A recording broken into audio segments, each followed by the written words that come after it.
Zdravím ťa, tu je Maroš Fer, autoprojektu marketing na steroch.info a dnes mám pre teba veľmi zaujímavú otázku.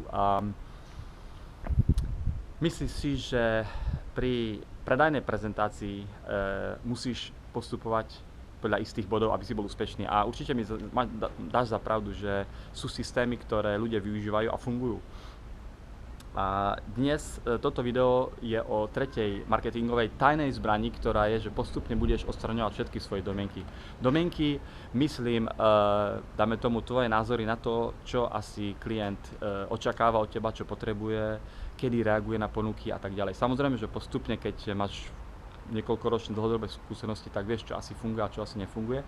Ale čo som sa ja naučil, v podstate také základná, by som povedal, štruktúra vyvolania alebo predaju, dajme tomu, a vyvolania záujmu je, že najprv musíš naozaj vyvolať ten záujem, aby si u toho záujemca, aby si mohol mu niečo prezentovať. Pretože veľmi veľa ľudí hneď ide do ponuky, do predaju a ten záujemca si v podstate ani nemá tú potrebu niečo kúpiť. Vôbec nemá potrebu a ani záujem o ten produkt alebo službu, ktorú mu ponúkaš. Takže v prvom rade treba sa zamerať na to, ako vyvolať istú potrebu.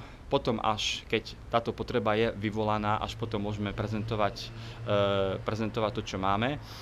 A úplne presne, aby som ti v tom poradil a dal nejaké príklady. Napríklad, ak niekto si šetrí na dôchodkové šporenie a teraz si dôchodkový poisťovák, robíš dôchodkové poistenie, dáme tomu, zatvára s klientmi, tak potrebu, ktorú chceš vyvolať u svojho záujemcu, by mohla byť napríklad to, že o to svoje dôchodkové sporenie môže prísť. Buď zasiahne štát, alebo príde nejaká finančná kríza. A keď ho na to upozorníš, napíšeš nejaký krátky článok alebo nejakú krátku knižku o tom, že aké sú riziká toho, že by mohol prísť o svoje dôchodkové šporenie, tak vtedy až on si uvedomí, aha, takže sa musím nejak pred týmto rizikom obrániť a až vtedy ty môžeš prísť s tým riešením, dáme tomu. To riešenie môže byť, že uzavrie nejaké zaujímavé dôchodkové šporenie, ktoré ho ušetrí pred všetkými tými rizikami, o ktorých si mu predtým spomínal.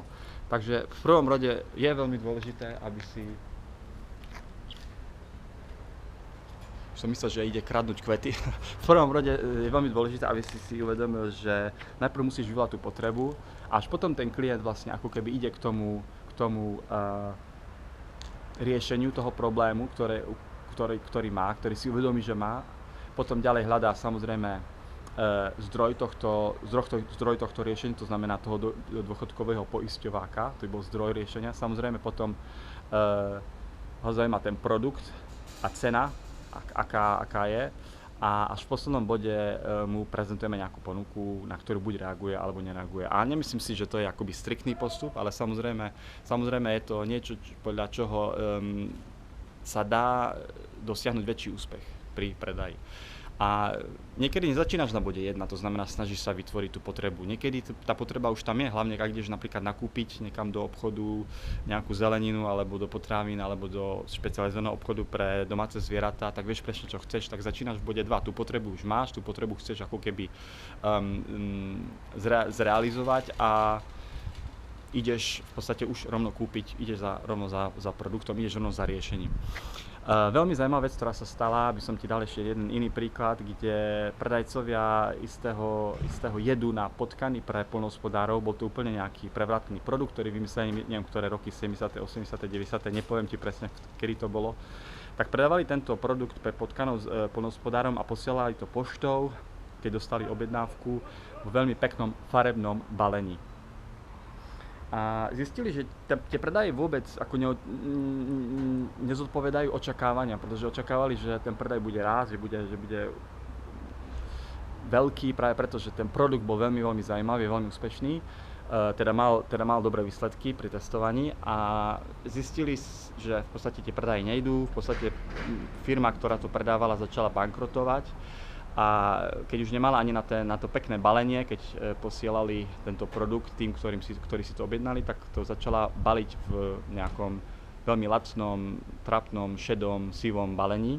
A vtedy zistili, že tie objednávky zrazu ako keby začali sa zvyšovať. A prišli na to, že tí poľnohospodári a tí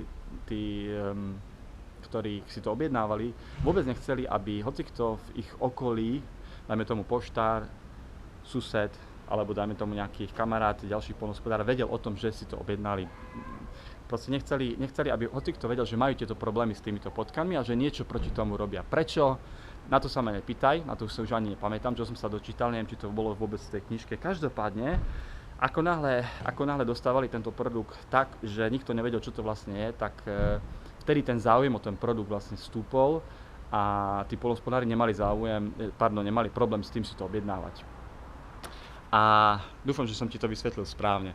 A je zaujímavé to, že v podstate niekedy fakt nevieš, čo ten zákazník si myslí a čo u neho funguje, čo u neho nefunguje a aké má dôvody na to, že niečo kúpi alebo nekúpi. Takže je veľmi dôležité si uvedomiť samozrejme, a to príde aj samozrejme dlhoročnými skúsenosťami, čo naozaj funguje, čo naozaj nefunguje, ako klient naozaj myslí a kedy naozaj ti povie áno pri tvojej prezentácii a kúpi tvoj produkt. Každopádne som na tom napísal článok, link je pod týmto videom, klikni na link, prečítaj si o tom viac a neviem, zanechaj mi svoj komentár alebo nejakú ďalšiu otázku, ktorá ťa zaujíma. Dúfam, že som ti to správne vysvetlil, to je odo mňa všetko, nech sa ti darí, pekný zvyšok leta,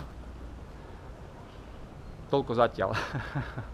Maj sa, to je Maroš Fér, autor projektu marketingmastery.info. Klikni na link pod týmto videom a prečítaj si viac na mojom blogu. Čau, čau.